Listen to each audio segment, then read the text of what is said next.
This week, SZA and Punch breakup, and Drake no longer loves hip-hop media. Let's talk about it. The STEM Society. Welcome back to the STEM Society. My name is Cole Jackson. This is episode 76, and we're live. So, first and foremost, Merry Christmas. Happy Boxing Day. This is the day after Boxing Day. I have been through a little bit of a few things this week, man. It hasn't been the worst, but it hadn't been the best. I got a microphone situation taken care of that I needed to, and I just was like, I've got to put out content. So thank you guys for sticking with the channel. Again, I'm going to be putting, since I got another microphone, content will be coming out heavily, so don't even worry about it. I hope you guys checked out my top 10 albums of 2024. I really enjoyed putting that list together. Go support that video, man. Run them numbers up on that. That was an experience. I got a couple of DMs from some people who didn't necessarily like the choices that I made, but it is what it is. It's my list, so go check it out. Again, run those numbers up on that. At the end of the video, stay tuned at the end of the video. After I got and go through some of the topics that I got today, I'm gonna be talking about what the channel is going to be doing for 2025. Hopefully, we have some major changes, and hopefully, the channel can grow a little bit more. Music news. So this week, we find out that all of a sudden, Punch is no longer managing SZA. A lot of people saying that she fired him. A lot of people are kind of going back and forth about what really happened. So here's a few things that I learned while reading this on social media. First and foremost, she was going over some things that she was talking about as far as like the new deluxe Lana for SOS, where she was saying there were some tracks Punch and I spoke about releasing together prior. Obviously, we stepped away abruptly, so sorting out the drop was a bit tricky. Please give me a second. They'll be loaded. And that was kind of like a sign. People were going back and forth, and then there was a SZA Twitter account that's like a fan Twitter account that was suspecting that the breakup had happened. She also went on to say this, and to be clear, I love Punch deeply. No one should be attacking him or being cruel on my behalf. Sometimes people grow apart, and it's okay. Nothing to celebrate. End of an era. I wish him the best of whatever choices his choices may be. Why would you separate from a manager who has done nothing but help you be successful for the last 10 years? Punch has been her manager for 10 years, and I think a lot of people blame him for the chatter online is people blaming him for her releases being so long. A lot of people are saying it's his fault that he's tried to sabotage her whole career, even though she's had two of the biggest albums in her career come from TDE and been under Punch's management. So I don't know where the fuck y'all getting that from. A lot of y'all are sitting up here speculating or being crazy fans, per normal. Things do change. One thing that I want to make apparently clear is just because she's no longer under the management of Punch does not mean that she's leaving TDE. I think that was a lot of people's thought process as well, that her leaving Punch, because Punch is one of the VPs under TDE, that she would be leaving TDE completely. Get the fuck out of here. There's no way. There's no way that SZA will be leaving TDE. That's where she had her most success. And I know people are pointing at Kendrick Lamar going off making his own thing. And I get where y'all are coming from with that. But at the end of the day, she just got finished dropping one of the best albums I think she's ever made, and then putting a deluxe on top of that, that's even better than the original album. It just actually adds on to the album. I don't know how this whole situation came about. I really think we need to get some more unpacking from it. I personally believe that maybe she wants to get under a new management company to start doing more outside of what her normal wheelhouse is. If you guys haven't watched social media, like, she's going to be in a movie with Keke Palmer, just one of those days, and maybe that's something that she wants to do more. Maybe she wants to kind of go out and explore more things outside of just music, which, if that's the case, hey, so be it. And maybe Punch was one of those managers. It's just like maybe he was too old school. Maybe he wanted her to be more focused on her music and more focused on what she needs to come out with. Punch actually did a response, which was kind of cool. He was on Twitter answering a lot of crazed fans. This is what he said: "Madness, as you know, is like gravity. All it takes is a little push." He also went on to say, "Also, nothing real can be threatened. Relax, people. LOL. Change your bio and everything goes haywire. Sheesh. I'm beginning to suspect some of you guys don't fancy me very much." Maybe it is time for SZA to move on and get better, get different management. I don't want to say better because you just don't get albums like Control and albums like SOS and Lana from just having bad management. I think the problem is, or I think a lot of people who were pointing their finger at, they were pointing their finger at Punch because there's so many years between albums and it takes so long for her to drop. Also, it doesn't really help when you have an artist that gets on Twitter and just starts going off and exploding and saying a lot of random things, getting upset because their music hasn't came out yet. But if you think about it, this has been TDE's way for a long time. Like, their artists have taken long breaks between albums. That's just been the way of things. Here recently is the only time where they've actually taken time out to just put some stuff out quickly. Like, as far as like Ab took like a year before he did Herbert and then came out with Soul Burger. That's that's not typical TDE stuff. TDE is one of those labels that still believe in artist development. They still believe in not putting something out unless it's right. Why do you think we get so many great albums from that label? They're the label of the decade, if you think about it. Look at that catalog and look at all the stuff that came out since what, 20, I would say go back to 2015. Look at what they put out since 2015. Look at the artists that's on that label. Even though a lot of their releases are few and far between, they put out quality music, they have great albums, they make sure the artists are ready for what's about to come. Do you really feel like we get Doechii the way she is now if they don't really take time to develop her? Doechii's everywhere now. Like, you can't scroll on social media or look on YouTube without seeing her on somebody's show, somebody's interview, doing something. Like, they had to get her prepared for that. And that's some of the problem with a lot of the newer artists these days now anyway. A lot of these artists aren't developed. They don't have time to actually marinate and make it get inside of their brain or have people to mold them into what they need to be successful. And TDE is just one of those labels that does that, and they do it damn good too. I don't think there's any other labels that's doing that. You could look at Dreamville. No, you got artists over in Dreamville right now that's ready to get out of there, that's ready to go because they just hate the system. TDE might be one of those labels that take too much time to put out their artist music, but they're giving you quality over quantity. And I think that matters a whole lot more than anything else. But I do find it suspicious that this is like real sudden. I don't know if this breakup has happened, has been in the making or if they've talked about it. Just the way that it was announced was just hella weird and it was crazy. I don't know what's going to come after this. I really think that Punch is one of the better developing managers out there. If you look at his track record and you look at the things that he's put together at TDE, Punch is still that nigga. He that dude, bro. Don't get it twisted. And maybe some people can just it's time for a change. I think that's what happened when Kendrick left TDE. Kendrick left TDE because he did everything he could there. Everything that he needed to put out or everything that he needed to contribute to the label, he did that.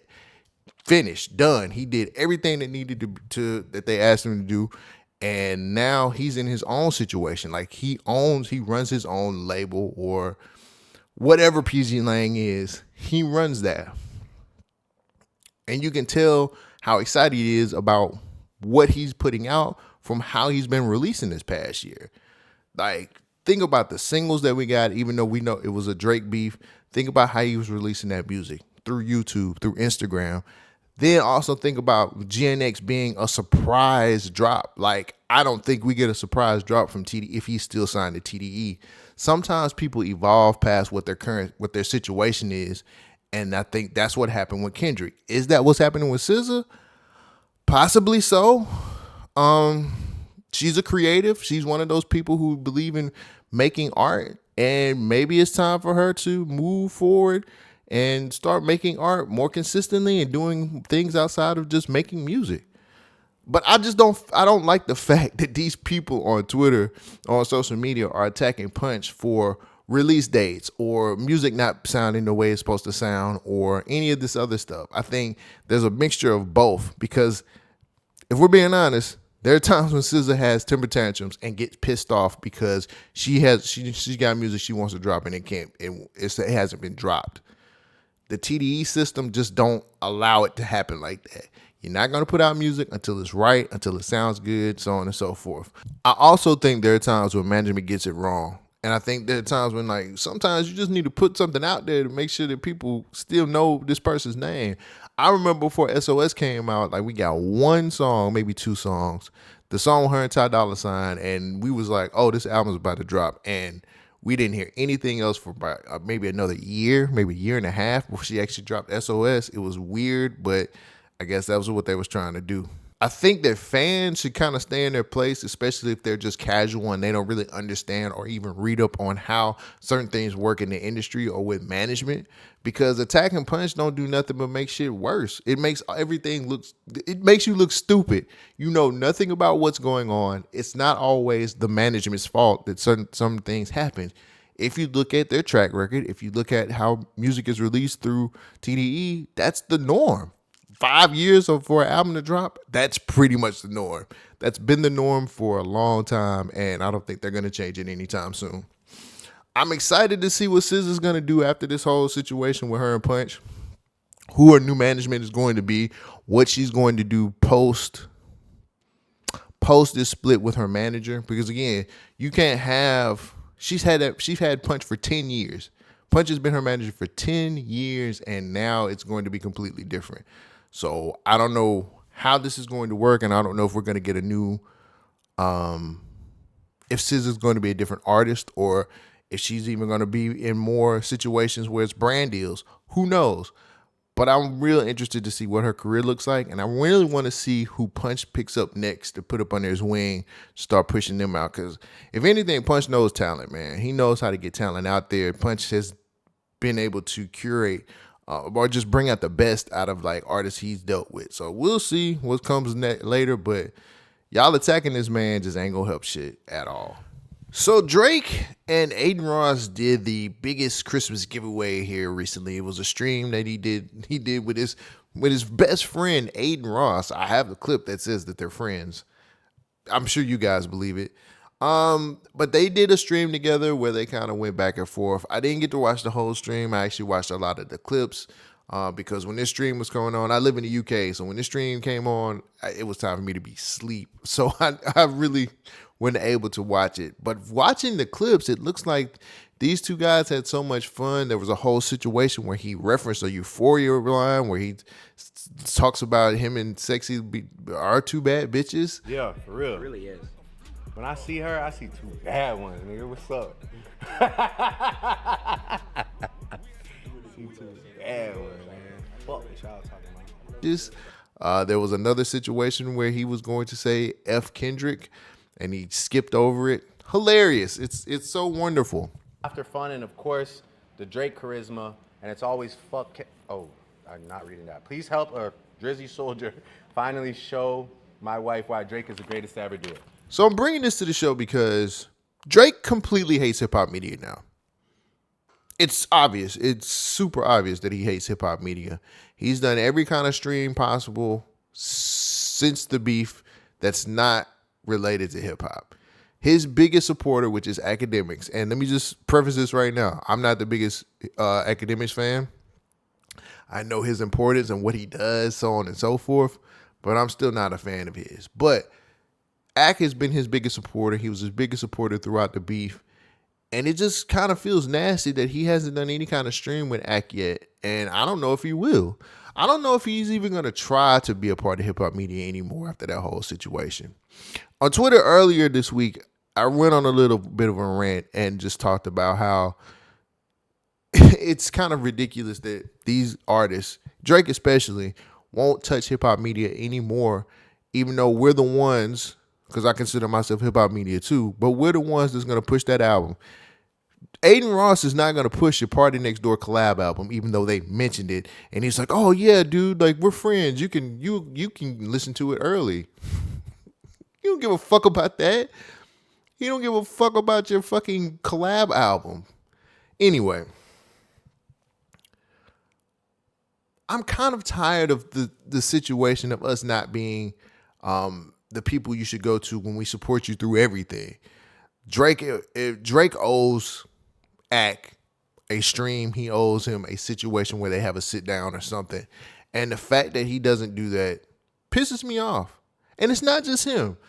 I really wish that Kendrick and some of the other major hip hop superstars would actually start coming to the hip hop media side of things instead of staying over there with the streamers. No disrespect to the streamers, because everybody has their own demo, and maybe that's him reaching out to that younger demo. I get it. I'm not asking him to just do hip hop media only. I'm asking him to make sure you keep it fair and keep it down the middle, because your real supporters actually come to those people who actually give a fuck about who you are and what you're selling. Instead of going to Adin Ross, you could have did that with somebody else on the hip hop side of things. It's to the point where you have so many people who defend you that they completely don't see how you're treating the hip hop media side of everything. We have to fight on the hip hop media side of things, especially for us who are on the lower levels. We got to fight for everything that we can get. It don't just come easy to us like that. And I'm not saying that Adin Ross didn't have to work to get where he is, but I don't think he had to work hard to get where he is at all. When these celebrities shun hip hop media, or when they take it to one of the streamers that's not a part of the culture, that's just another strike against us. And then when we start going towards other artists, or we start finding artists who are up and coming that want to be a part of our platform, the artists who have been from the old guard gets pissed off, or they talk shit about it. And it kind of sucks, if I'm being honest with you. These artists don't want to give us a fair share. They don't want to give us a fair chance to be able to show you what we can do and how they can build our platforms. They just want to go to the messy bullshit and the clickbait bullshit. I'm just being honest. We don't get Adam 22 without a lot of the big wigs in our genre, in our podcast genre, giving him the cosign. Y'all know who I'm talking about. But at the end of the day, we deserve to have those opportunities just like they do. Hip hop media is not as big as you think it is. It's not. And even within that subgenre of podcasting, it's so much messy bullshit that we have to go through when people who really want to get to the root of like all of these situations, as far as like talking about their music, talking about what are they going or what are they doing in their career and what's to come. We don't get those opportunities. But that's what we want to talk about. We still keep it. There's a lot of us who are still out here trying to keep it about the music. We're still trying to keep it about the real shit, not the messy bullshit, not the clickbait shit. And even though I know doing a Drake interview could probably be really, really curated to what he wants, we still are owed a situation to have that opportunity. I know a lot of these artists think it's really cool that you give us these leaks and we can leak it on I'll just send them the album early and we can leak it for early promotion. Because that's what y'all are doing. Essentially, y'all just want us to give you early promotion, and then we get so happy and giddy about, I got the album early. Can we stop doing that? Can we send they shit back and say, hey, why don't you come on my show? Why don't you come on my stream? Why don't you come here, sit down, and we can actually discuss the album that way? I'm just tired of us getting the short end of the stick when it comes to these artists, these big name artists who treat us like garbage, bruh. Everybody's not against you. And even if it is, you deserve a little bit of pushback. Everybody can't be on your side when it comes to you in a battle or when it comes to you and your music. But we do deserve a fair chance to be able to sit down and talk to you about your music, your career, what's happening, and to promote your new shit when it comes out. I think we're part of the problem too, because a lot of times as media people or as people who, as hip hop media, we get so comfortable accepting garbage. I don't give a fuck about you sending me your album early, bro. Come sit on this couch. Come sit down with me and let's have a face-to-face and let's talk about it. And then we get to a point now where we do get to have the sit downs and the shit disappears. Prime example, Charlamagne and Lil Baby's interview. I have no idea where that shit is. I was in the middle of watching that interview and it went private. Completely cut off. Haven't seen it since. So is it getting to a point now that we can't sit down with these artists and ask the questions that we need to ask them, or stuff that we want to know, or what the public wants to know, without it being quieted or sent away or cut off? Nobody, that interview left YouTube and ain't nobody seen it since, or ain't nobody talked about it since. And that's real puzzling to me. The people who are on Adin Ross stream, I don't really think is Drake's demo, but it always helps to give away money, right? Because that's what it's all about. Giving away money, giving back to the people. Don't mind anything else that's been going on in my career in 2024. And, you know, I'm loaded up. I got new music coming. Those are all things that he said during that stream, or clips that I've seen so far. But at the end of the day, eventually, Drake, you're going to want us to push your new music. Eventually, you're going to want us, the hip-hop media, to give you praise on what you've been doing. And eventually, you got to come sit down with us. You're going to have to. Just like Kendrick, just like Cole, just like a lot of these big-time artists, man, you got to come see us eventually. I think in 2025, we're going to eventually just stop pushing your product and start moving on to the next generation of big-time stars that's going to be leading hip-hop. So shit is on you. If you guys want to eventually come and give us an opportunity and give us a chance to do real interviews and not no bullshit, no bubblegum bullshit that you've been doing, come sit down with us. Give us an opportunity to make our platform as big as it needs to be able to push whatever you have. That's it. But I hope that 2025 changes up, because I really would like to have more artists, or more of my favorite artists, sit down, even if it's not on my platform, just on more hip-hop platforms. All right, guys. Thank you for being a part of the STEM Society this 2024. This was like one of the best years ever, with the subscriptions, with the viewership, with people watching the show. Man, I appreciate all of you guys. I never thought in a million years I would be able to do what I've been wanting to do forever. There have been some ups and downs. There have been times where I just wanted to throw this microphone down and quit and just say, fuck it. But I'm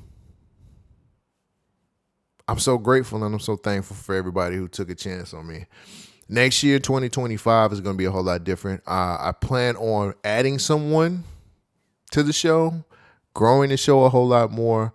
I would like the STEM Society to grow as a team of 3, and maybe have me and 2 other people talk about music, pop culture, but keep it mostly on the music side of things. Like, I want to critique albums still, and I still want to do that, but I need a team to do that. So that's one of my goals for 2025, is to grow the STEM Society. Another goal of mine is to give you guys some interviews. I thought I was going to be able to do it this year, but just acclimating to London and my move and everything like that, I'm still trying to learn a lot of the music culture here, especially on the hip-hop side, hip-hop and R&B side. So with me learning more about this place and getting into it a little bit more, it'll be my opportunity to actually grow. But I do want to have interviews with UK hip-hop artists, and I want to make sure I sit down with some U.S. artists as well. But I'm going to be operating out of the UK for 2025, so be prepared. I'm going to most definitely cover a lot more UK hip-hop music. I'm not going to forget about my U.S. counterparts. I'm going to cover both. And hopefully I have a good enough team to be able to do it with them as well. So it's a lot of different things that's going to be moving, a lot of different moving parts that's going to be happening on the channel. Hopefully we can get some more people on the channel as well, because I do want other content creators to come here and be able to talk about music and do their own thing here. So it's a growth thing, and I will be out in these UK streets trying to find artists and interviews. I got a list of who I want to talk to. I just need to link up with some people. So networking will be a big deal, and more content, better content than I did have in 2024. So this is just the beginning. But for everyone who took time out to watch the video, for everyone who actually sat down and pressed play, for everybody who decided to sub, thank you, and help grow this channel more, man. I'm on the road to 1,000, and I need you guys to help me to do that. So please share this with somebody. Let people know that you're enjoying the show. Let people know that you enjoy the podcast. Let them know that you fuck with the BYK Media, and let them know you fuck with the STEM Society. Don't worry, I'll be back on schedule even with the new year coming in. So I have a microphone now, so I'll be able to give you guys what you need. The news is gonna start back on Sunday, so everything will be back to normal. But thank you guys for joining me for another episode of STEM Society. I'll catch you next time. Peace out. Thank you for joining the STEM Society.